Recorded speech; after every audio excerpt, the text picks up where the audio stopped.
الصلاۃ والسلام علیک یا رسول اللہ وعلی آلک واصحابک یا حبیب اللہ، الصلاۃ والسلام علیک یا نبی اللہ وعلی آلک واصحابک یا نور اللہ۔ درود پاک کے بے شمار فضائل و برکات ہیں۔ سرکار دو عالم صلی اللہ تعالی علیہ وسلم کا فرمان، من صلی علی عشرۃ اول النہار وعشرا من آخرہ نالتہ شفاعتی یوم القیامہ۔ آقا فرماتے جس نے 10 بار دن کے ابتدائی حصے میں اور 10 بار دن کے آخری حصے میں درود شریف پڑھا، روز قیامت میری شفاعت پا لے گا۔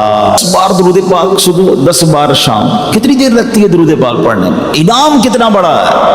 کاش یہ بات سمجھ آ جائے اور نبی پاک کی اللہ کرے ہمیں شفاعت بھی نصیب ہو جائے۔ صلو علی الحبیب صلی اللہ تعالی علی محمد صلی اللہ علیہ وسلم۔ یہ جو فیملی ہوتی ہے نا، یہ تسبیح کی طرح ہوتی ہے، اور ہم نے دیکھا ہے کہ یہ جو ہے نا تسبیح کے اوپر والا حصہ، یہ ماں باپ ہوتے ہیں۔ جب یہ چلے جاتے ہیں نا تو اپنے بھائی بہنوں کو جس طرح تسبیح کے دانے بکھرتے ہیں نا، اس طرح بکھرتے دیکھا ہے۔ جب تک ماں باپ ہیں پہلے تو ان کی برکتیں لینا، اور جب یہ چلے جائیں نا تو یہ دانے بکھرنے مت دینا، جوڑ کے رکھنا اپنی فیملی کو۔ یہ فیملی، یہی تو پیار ہے زندگی میں۔ تھوڑے سے پیسوں کے لیے بھائی بہن لڑتے ہیں، جائیداد کے لیے بھائی بہن لڑتے ہیں، تھوڑے کاروبار کے لیے لڑتے ہیں۔ ارے قربان کر دو، کوئی بات نہیں، بھائی کو تھوڑا زیادہ چلا جائے، بہن کے میری بہن کے گھر میں ہی جا رہا ہے نا، یہ تیرا ہے، یہ میرا ہے، نہ کیا کرے۔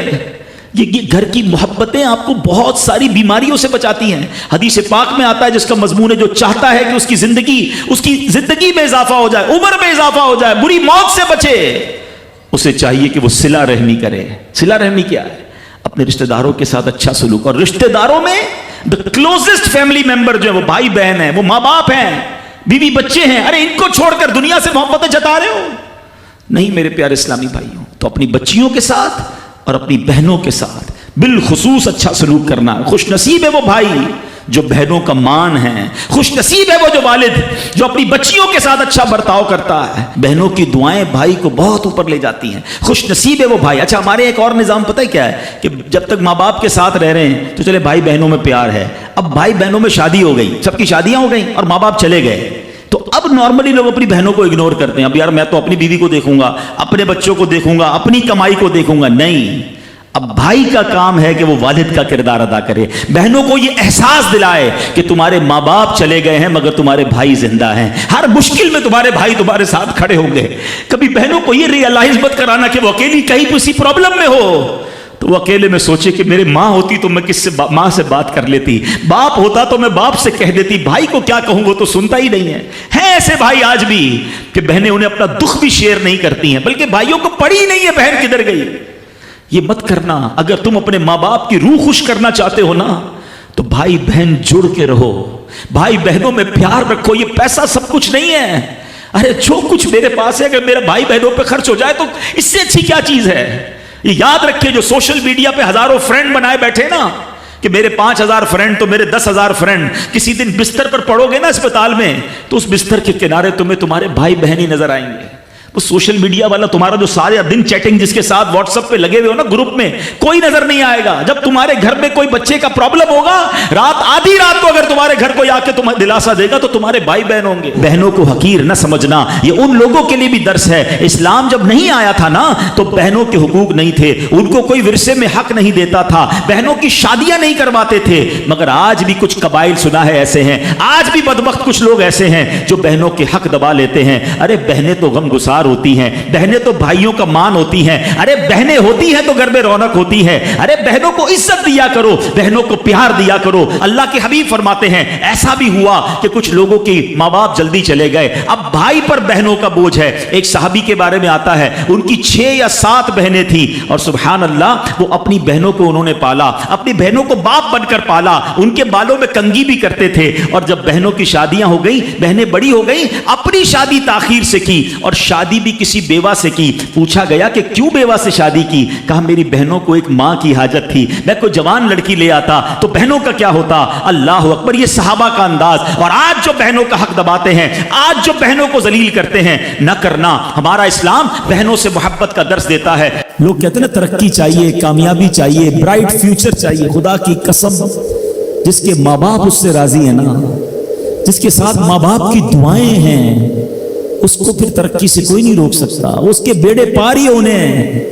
اور ساری دنیا واہ واہ کر رہی، ماں باپ پریشان ہے، وہ برباد ہی ہونا ہے۔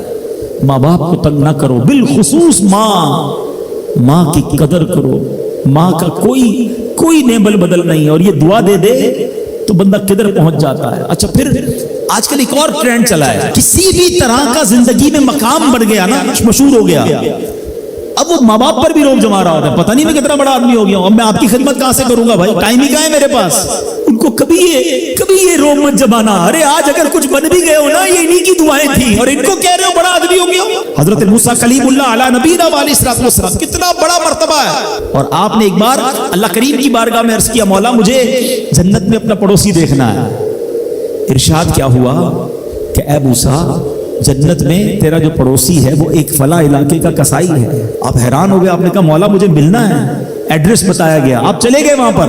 ایک نوجوان نے دروازہ کھولا، آپ اندر گئے، گھر میں گئے تو دو بوڑھے ماں باپ، بوڑھی شخصیات تھی، انہوں نے حضرت موسیٰ کو دیکھا، آپ کی رسالت کی گواہی دی، اور دونوں دنیا سے چلے گئے۔ وہ نوجوان کسی کام سے گیا، جب واپس آیا اپنے دونوں والدین کو دیکھا کہ دونوں کا انتقال ہو گیا ہے، تو کہا ہو نہ ہو آپ حضرت موسیٰ علیہ السلام ہیں۔